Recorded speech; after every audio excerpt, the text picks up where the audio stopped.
Okay, I'm Bob Denaro, as you heard earlier, and I'm going to go through. Richard told us all about automated vehicles, and I'm going to give you a little bit of update on where communicating vehicles are. So the question is connected cars. When are we going to have connected cars? I often get asked this question, when is it going to be connected? And we're thinking about government type systems and so forth.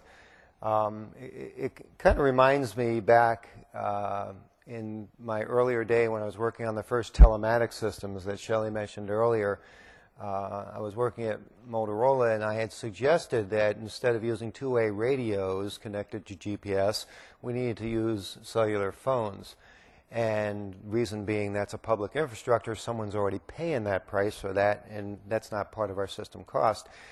And the reaction I got from some very senior executives was, Bob, be serious. No one's going to make a cellular phone call to report their GPS latitude and longitude. It's just not going to happen. Visionary ideas have lonely childhoods. But anyway, with respect to these connected cars, that genie's out of the bottle. I mean, here's a list of some of the brands that I could find. Virtually every auto manufacturer has some form of connected car. Various kinds of services. A lot of it's infotainment right now, or entertainment, radio, and that sort of thing, but starting to get into some other kinds of information. That little one on the right there called WebLink is actually a small software company I'm working with that's, if you don't like what all the car companies are doing, they figured out how to connect a smartphone into any car.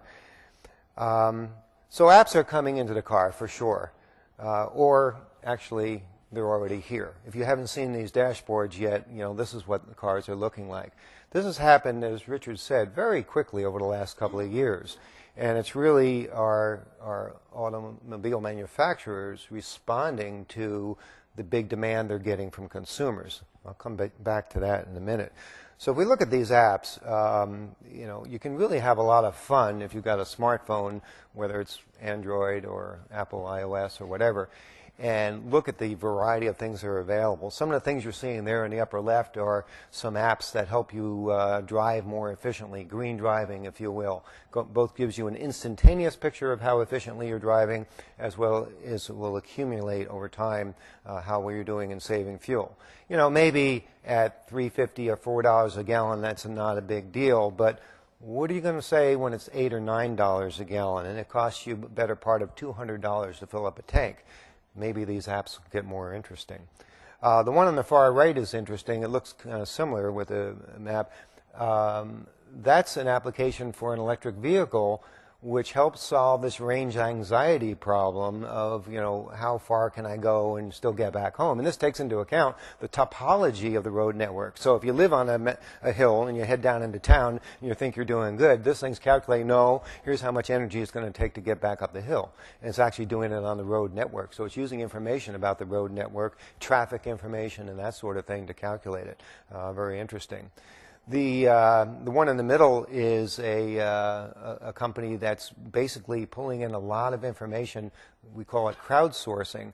So it's getting people, like Waze, but it's getting people to report, for starters, where the police speed traps are, but also where are there problems on the road, where is there a sign down, where is there, traffic signal not working, and so forth, and reporting that. The one in the middle there called A Glass of Water, I don't know if you've seen or heard about that one. That was done in Sweden, and it's very cool. I do recommend go if you have I think it's only available on the Apple phone, but I've got it running here. And if I shake my phone, I get little drops of water all over my dashboard on this thing, okay? So basically, the idea is you put this in front of you while you're driving, and if you're driving efficiently, you're not shaking water all over your dashboard. And very clever. And I just bring that one up. It's one of my favorite. I just bring it up to show you what the cleverness is of the community out there. I mean, once that data is available, I don't think any one of us in this room can predict what some entrepreneur is going to think of in terms of making our driving experience better. Of course, we've got navigation apps. There are any number of those. And these last two, I'm not sure I take them all that seriously, but they are safety applications. The one on the left is a Japanese company, and I've tried this in my car. I put my phone up there and watch it, and it does a fair job of picking up my closing rate on a vehicle in front of me and warning me if I'm closing too fast on it. The one on the right is Ion Road, recently Israeli company that was acquired by Harman, a very traditional, long-time Tier 1 manufacturer in the auto industry, now picks up this very innovative and disruptive company in technology. So the point is, those apps are here, and there's a lot coming, and this is only the very beginning of this for sure. Let me switch over now into this idea of what the federal government is promoting in terms of dedicated short-range communications, DSRC. And the NHTSA and the DOT are focusing on vehicle safety. One of the studies that NHTSA did showed that 80% of the non-impaired crashes can be impacted by this technology. And that means great reduction in both crashes, hopefully fatalities, for 80% of those crash types. Basically how it works is there's something called a basic safety message, and Shelley, in addition to we engineers, being kind of calm and boring, we're also not very good at marketing and branding. But anyway, we call this a basic safety message. And what this means is your car is pumping out information. Some people call it the "here I am" message. It's basically saying 10 times a second, here's where I am, and here's where I'm heading, and how fast I'm going, and whether my brakes are on, and all kinds of stuff in that message. Vehicle position, speed, heading, you can see the list there. It's over a dedicated band, which hopefully gives us very low latency. And it is a Wi-Fi type message and highly secure to prevent any kind of hacking and so forth. And the idea here is that each car is listening to all these other cars that are within range, and the range on this thing is typically a couple 300 meters or something like that, and basically avoiding each other hopefully in a crash scenario. There is a safety pilot going on actually analyzing this and studying it right now. There's some 2,500, 2,800 vehicles in Ann Arbor, Michigan, running around with these systems in there and testing all of this. And what I want to do, I wanted to try to find videos of this, and first of all, I had trouble doing that. Secondly, I didn't have the time to show them. But I want to walk you through give you a word picture at least of the use cases, because I think they're very interesting. First one is forward crash warning. That's kind of obvious. There's a vehicle in front of me, either it's going slower and I get that kind of warning, or this could be a head-on collision type warning and so forth. Obviously, we're depending that our positioning system is properly figuring out who's in what lane and all of that. Emergency brake light. So here's an interesting one, and like I said, if you get a chance, by the way, you're at a conference and they're doing demos of this, I strongly urge you to drive in it. It really sets the message for you of what this is all about. So emergency brake light, they have kind of a neat demonstration of that. You're driving along, there's two cars in front of you, all right?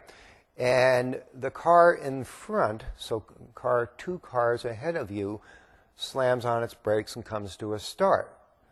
The guy right in front of you swerves out and avoids it. And so here you are screaming into the back of this car that's all of a sudden stopped, and you didn't see him stop because this other car swerved out. Well, because of the communications, your vehicle got the message from that first one when they put the brakes on, and your car already is slowing down because it knows that happened. Now, the current implementation of this, by the way, is warnings to the driver. The driver has to do all the control.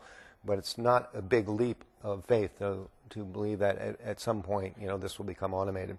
So anyway, a very interesting one. Blind spot warning. That's kind of obvious. We have blind spot sensors on vehicles today that can sense a vehicle in your blind spot. This is also being done by communications. Lane change warning. This is kind of the previous one, but a little different. So I turn on my turn signal. Blind spot warning is not going off. Nobody in my side view mirrors. I guess I'm good to go. And this thing will warn you not to make that lane change. What I would prefer, of course, is that automated, and maybe the wheel tugs back on me a little bit as I try to turn. Why? Because about a couple hundred meters behind me is some guy in his brand new Tesla going 120 miles an hour. In about 4 seconds, he's going to be right where I'm about to turn. I can't see him in my mirror. My sensor is not picking him up because he's too far away, but this thing gives me a warning. Very, very impressive use case. Intersection assist, that one's kind of obvious. I'm coming up to an intersection. By the way, I don't believe that people run red lights. People run yellow lights. They just turn red by the time they get there. And this intersection assist says, obviously, that there's some other car coming another way that's not going to stop. And this is really a good one because I'll segue over to Richard's automated vehicles. Okay, we've got all kinds of sensors on the vehicles, a spinning coffee can, LiDAR, and everything else. But that may not be picking up some guy that's on a intersecting road over there. So a communication system gives me a predictable capability to pick that up. Again, the use case demo here that I wrote in was very impressive. They parked a semi-trailer at this intersection. So we're coming up, and just as we're coming up there, of course, that's obscuring our view over there, and this car comes, we get a warning to stop, we stop, and the car comes screaming through the intersection. We couldn't see him because the semi was right there. So that was very interesting. And then, of course, do not pass warning, which is the same thing of, warning that there is a vehicle in the other lane that could be coming the other way and be a hazard. And that might be around a turn or something like that.